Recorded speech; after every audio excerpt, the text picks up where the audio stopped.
ख्रिस्त में मेरे प्यारे भाइयों बहनों, आज हम वर्ष का 18वें रविवार में हैं और आज का सुसमाचार हमें धनी मूर्ख के बारे में बताता है। क्या धनी होना गलत बात है? नहीं, लेकिन जो धन संपत्ति प्रभु ने हमें दिया है उसे अपने स्वार्थ के लिए रखना ये गलत है।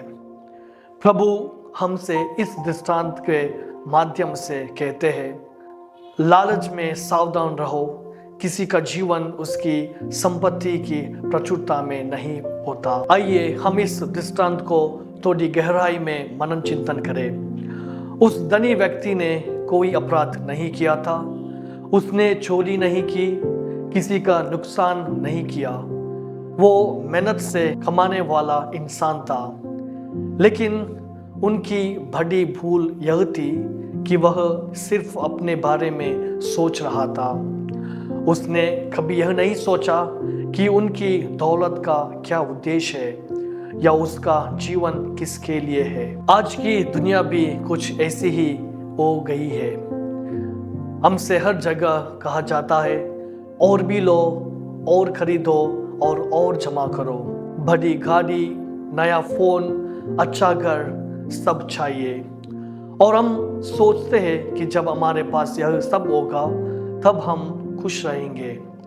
लेकिन यीशु हमें याद दिलाते हैं, वास्तविक जीवन हमारे पास कितनी चीजें हैं इससे नहीं मापा जाता है।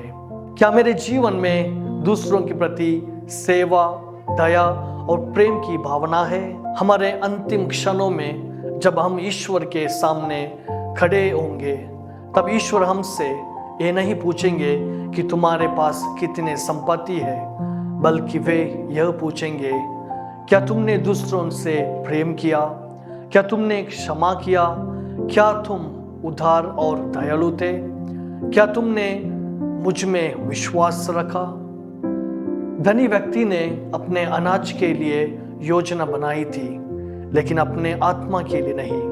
उसने भंडार बनाया, लेकिन हृदय को तैयार नहीं किया।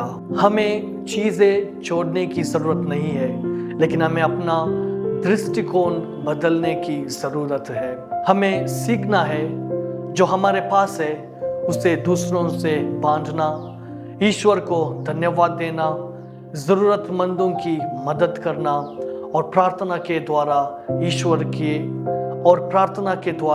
ईश्वर के ओर निकट जाना। क्योंकि आखिरी में हमारी धन संपत्ति पीछे छूट जाएगी, लेकिन हमारा प्रेम, विश्वास और सेवा ये हमारे साथ आगे चलेंगे। आज प्रभु यीशु हमसे पूछते हैं, क्या तुम पृथ्वी की दृष्टि में धनवान हो या ईश्वर की दृष्टि में? आइए हम बड़े बड़े भंडार ना बनाए, बल्कि बड़ा दिल बनाए। ईश्वर हम सबको सही दिशा में चलने की बुद्धि और साहस दे। आमीन।